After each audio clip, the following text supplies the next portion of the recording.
ഏയ് Sarah. Tony, എന്താ പറ്റിയേ?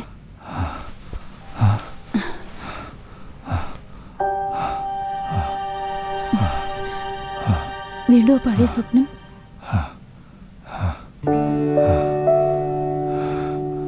റോസ്, നിനക്കറിയോ, എൻ്റെ സാറ, എൻ്റെ കുഞ്ഞ് എൻ്റെ കൺമുമ്പ് വെച്ചാ മരിച്ചത്. എനിക്ക് അവളെ രക്ഷിക്കാൻ പറ്റിയില്ല. എനിക്ക്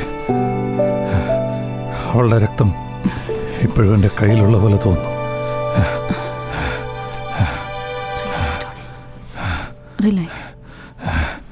ഇതെനിക്ക് ഒരിക്കലും മറക്കാൻ പറ്റില്ല. ഒരിക്കലും എനിക്ക് എന്നോട് തന്നെ ക്ഷമിക്കാൻ പറ്റില്ല. ഞാനൊരു യൂസ്ലെസ് ആണെന്ന് എനിക്ക് തോന്നുന്നു. എൻ്റെ സ്വന്തം കുഞ്ഞിനെ I M so useless. Rest എടുക്കട്ടെ.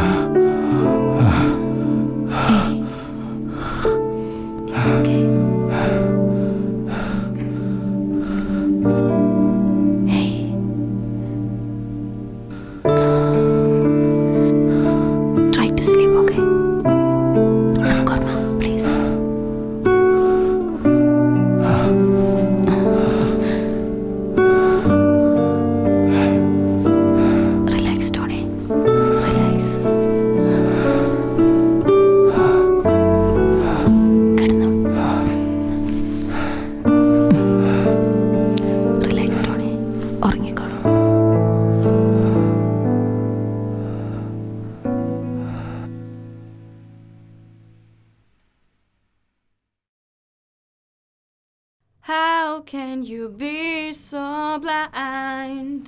How can you deny your life? You gotta be something for someone. You gotta be something for someone. You gotta be something. Tony, breakfast ready. For someone, but for me, Hello? you have to be no. Yeah. I want all of you guys to be nice and early today in the office. How can you deny your life? I'll see you guys soon. Okay, take care.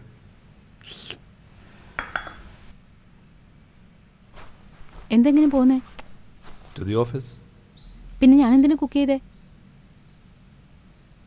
ഇതെല്ലാം എനിക്ക് വേണ്ടി cook ചെയ്യാൻ ഞാൻ പറഞ്ഞോ?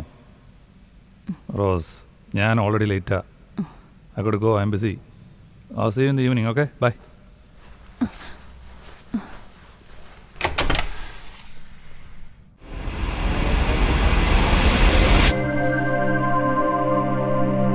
So to conclude, അഫ്ഗാനിസ്ഥാനിൽ നിന്നും ഇവിടേക്ക് കൊണ്ടുവന്ന $3 ബില്യൺ ഡ്രഗ്സ് നമ്മൾ പിടിച്ചെടുത്തെങ്കിൽ എന്താണ് അതിൻ്റെ അർത്ഥം?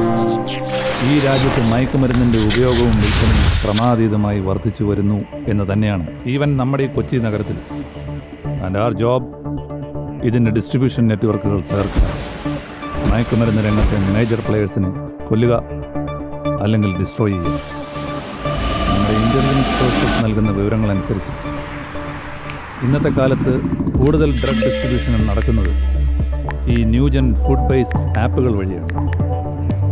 ഒരു ദിവസം എനിക്കൊരു ഇൻഫർമേഷൻ കിട്ടി. ഒരു വളരെ ചെറിയ കുട്ടി മയക്കുമരുന്ന് ഉപയോഗിച്ച് ആശുപത്രിയിൽ അഡ്മിറ്റ് ആയിരിക്കുന്നു. ഇൻവെസ്റ്റിഗേറ്റ് ചെയ്തപ്പോൾ നമുക്ക് മനസ്സിലായി ഫുഡ് പാക്കറ്റിൽ നിന്നാണ് അവന് ഈ ഡ്രഗ്സ് കിട്ടിയത്. അവനതെന്തോ സ്വീറ്റ് ആണെന്ന് കരുതി കഴിക്കുകയും ചെയ്തു. മനസ്സിലായോ? പിന്നെ നമ്മുടെ local police as usual decided to ignore the case and close the file. എന്ത് ചെയ്യാം, പൊളിറ്റിക്കൽ പ്രഷർ ഉണ്ടായിരുന്നിരിക്കും. ഈ പയ്യൻ്റെ ഫാമിലിയെ വിശദമായി ഞാനൊന്ന് ചോദ്യം ചെയ്തു. അപ്പോഴാണ് ഈ ഫുഡ് ബേസ്ഡ് കൊറിയർ കമ്പനികൾ നടത്തുന്ന മയക്കുമരുന്ന് വിതരണത്തെക്കുറിച്ച് ഇൻഫർമേഷൻ കിട്ടിയത്. That leads us to our next operation, Diamond Couriers. You guys with me? Yes, sir. ഞാൻ എന്തെങ്കിലും ഡ്രിങ്ക്സ് എടുക്കട്ടെ? Yeah.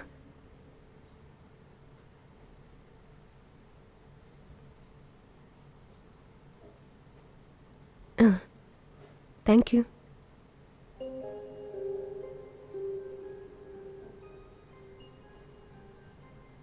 എല്ലാ ആണുങ്ങളും ഒരുപോലെയാ റോസ്. ആദ്യത്തെ ഒരു ആവേശമേ ഉള്ളൂ, അത് കഴിഞ്ഞാൽ പിന്നെ പക്ഷെ എനിക്ക് അയാളെ വെറുക്കാൻ പറ്റില്ല.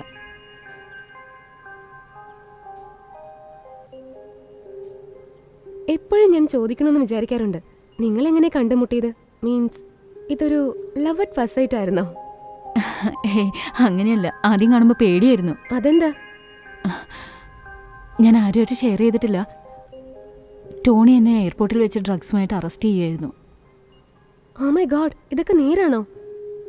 എന്നിട്ട് പിന്നെ? ഞാൻ യൂണിവേഴ്സിറ്റിയിൽ പഠിച്ചുകൊണ്ടിരിക്കുകയായിരുന്നു. എനിക്ക് എൻ്റെ ഫീസ് അടയ്ക്കാൻ പറ്റുന്നില്ലായിരുന്നു. സോ ഞാൻ ഓൺലൈനിൽ ഒരു ബിസിനസ് തുടങ്ങാൻ തീരുമാനിച്ചു. ഓൺലൈനിൽ ഞാനൊരു സ്ത്രീയെ പരിചയപ്പെട്ടു. അവരെന്നോട് പറഞ്ഞു, ഇവിടെ വന്നു കഴിഞ്ഞാൽ ക്ലോത്ത്സ് ബൈ ചെയ്യാം, അങ്ങനെ ഓൺലൈനിൽ ബിസിനസ് സ്റ്റാർട്ട് ചെയ്യാം. അങ്ങനെ ഓൺലൈനിലൂടെ ജർമ്മനിയിൽ എനിക്ക് ക്ലോത്ത്സ് വിൽക്കാൻ സാധിക്കുമെന്ന്. അവൾ കൊച്ചിയിലുള്ള സപ്ലൈസിനെ പരിചയപ്പെടുത്തി തരാമെന്ന് പറഞ്ഞു. പക്ഷേ ഫ്ലൈറ്റിൽ കയറുന്നതിന് മുമ്പ് അവളുടെ ഒരു ഫ്രണ്ട് ഒരു ഹാൻഡ് ബാഗ് ഏൽപ്പിക്കുമെന്നും ഞാനത് കൊച്ചിയിൽ എത്തിക്കണമെന്നും പറഞ്ഞു. ഞാൻ വേറൊന്നും ചിന്തിച്ചില്ല. അങ്ങനെ ഞാനത് കൊണ്ടുവരാൻ തീരുമാനിച്ചു. അങ്ങനെ ഞാൻ കൊച്ചിയിൽ ലാൻഡ് ചെയ്തു. കസ്റ്റംസ് എൻ്റെ ബാഗിൽ നിന്ന് ഡ്രഗ്സ് പിടിച്ചു. ഞാൻ അറസ്റ്റിലായി. അങ്ങനെ വാസ്കോയുടെ കസ്റ്റഡിയിലുമായി.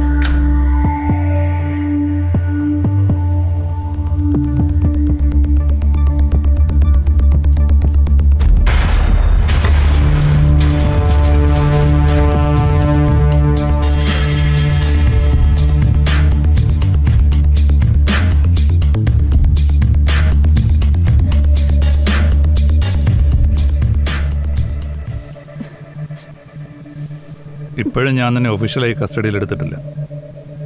അതുകൊണ്ട് ഇപ്പം നീ ഉള്ള കാര്യം തുറന്നു പറഞ്ഞാൽ എനിക്ക് ചിലപ്പോൾ തന്നെ ഹെൽപ്പ് ചെയ്യാൻ പറ്റും. എന്നെ വിശ്വസിക്കൂ സാർ, ഞാൻ നിരപരാധിയാണ്. ഞാൻ ഇങ്ങനെയൊന്നും ചെയ്യില്ല സാർ. എനിക്കറിയില്ല ഇതൊക്കെ എങ്ങനെ എൻ്റെ ബാഗിൽ വന്നു എന്ന്. നിന്റെ പേരെന്താ? റോസ്. നീ എവിടെന്നാ? ജർമ്മനി. വേറെ ജർമ്മനി. ബെർലിൻ. ഓക്കെ. ജർമ്മനിൽ എന്ത് ചെയ്യുന്നു? ഞാൻ പഠിക്കുക യൂണിവേഴ്സിറ്റിയിൽ. നീ അവിടെ യൂണി? സോ നീ ഇവിടെ വന്നതിൻ്റെ ഉദ്ദേശം? എനിക്ക് ഫീസ് അടയ്ക്കാൻ പറ്റുന്നുണ്ടായിരുന്നില്ല. ഞാൻ പറഞ്ഞില്ലേ ഞാനൊരു സ്റ്റുഡൻ്റ് ആണെന്ന്, യൂണിവേഴ്സിറ്റിയിൽ പഠിക്കുന്ന. ഓ അത് ശരി. സോ നിനക്ക് ഫീസ് അഫോർഡ് ചെയ്യാൻ പറ്റിയില്ല യൂണിയിൽ. And you decided to sell drugs. No. Wow. ഞാൻ അത് പിന്നെ ഞാൻ ഓൺലൈനിൽ ഒരു ലേഡിയെ പരിചയപ്പെട്ടു. അവരെന്നെ ഓൺലൈനിൽ ക്ലോത്ത്സ് വിൽക്കാൻ ഹെൽപ്പ് ചെയ്യാന്ന് പറഞ്ഞു. അവരെന്നെ ഹോൾസെയിൽ സപ്ലയേഴ്സിനെ പരിചയപ്പെടുത്തി തരാന്ന് പറഞ്ഞു. അങ്ങനെയാ. ഓക്കെ. To buy clothes. ആ നീ ഇവിടെ ഇന്ത്യയിൽ വന്നു ക്ലോത്ത്സ് വാങ്ങിക്കാൻ? യെസ്. ഇതിലും വലിയ കഥകൾ എത്രയോ കേട്ടിരിക്കുന്നു ഞാൻ. ഇങ്ങനെയൊന്നും ചെയ്യില്ല. എന്നെ വിശ്വസിക്കൂ സർ, പ്ലീസ് സർ. ഇതൊക്കെ എങ്ങനെയാ എന്റെ ബാഗിൽ വന്നതെന്ന് എനിക്കറിയില്ല സർ. ഞാനൊരു യൂണിവേഴ്സിറ്റി സ്റ്റുഡന്റാ. എനിക്ക് എങ്ങനെയെങ്കിലും അത് ഫിനിഷ് ചെയ്താൽ മതി സർ. സോ നീ ഇവിടെ വന്നത് പെണ്ണിനെ കാണും ഇന്ത്യയിലേക്ക്. അവൾ പറഞ്ഞു സപ്ലയേഴ്സിന്റെ ഡീറ്റെയിൽസ് തരാം. ഈ പെണ്ണാരാണ്? അവളുടെ പേര് സൂസൻ. അവളുമായിട്ടുള്ള ചാറ്റ് ഹിസ്റ്ററി ഉണ്ട് എന്റെ വാട്സപ്പിൽ. അവള് പറഞ്ഞു ഇവിടെ വരുമ്പോ വിളിക്കണമെന്ന്. സോ പിന്നെ അവളെന്താ പറയാഞ്ഞേ നിന്നെ എയർപോർട്ടിൽ നിന്ന് പിക്ക് ചെയ്യാൻ? എനിക്കറിയില്ല. ഇവിടെ വരുമ്പോ വിളിക്കണമെന്നും വിളിക്കുമ്പോ ഹോട്ടലിന്റെ അഡ്രസ്സ് പറഞ്ഞു തരാമെന്നും അവിടെ വെച്ച് സപ്ലയേഴ്സിനെ പരിചയപ്പെടുത്തി തരാമെന്നും അവർ പറഞ്ഞിരുന്നു. നമുക്ക് ആദ്യം മീറ്റ് ചെയ്തിട്ട് സപ്ലയേഴ്സിനെ കാണിച്ചു തരാമെന്നാ പറഞ്ഞത്. Okay. Do one thing, mobile എടുക്ക്, എന്നിട്ട് അവളെ വിളിക്കുക. Okay okay. കോൾ ചെയ്യ്. എന്നിട്ട് അവളോട് പറ നീ ഇവിടെ സേഫായിട്ട് ലാൻഡ് ചെയ്തെന്നു.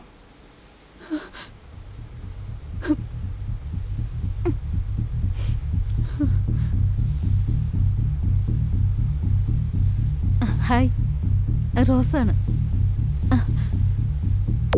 ഞാനിവിടെ എത്തി. Everything is fine. നമുക്ക് അവിടെ കാണാം. Okay okay, thank you. See you.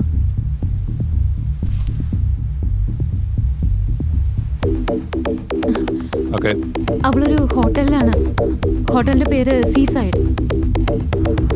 Okay, okay. Let's go.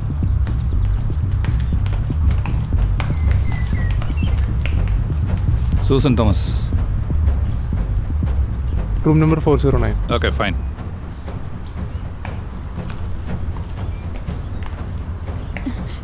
Sir, ഞാൻ പറഞ്ഞില്ലേ സർ, എനിക്കൊന്നും അറിയില്ലെന്ന് ഞാൻ പറഞ്ഞില്ലേ സർ. കയറി വാടി. സർ പ്ലീസ് സർ, സർ ഞാൻ പറഞ്ഞതല്ല സത്യം. Shut up.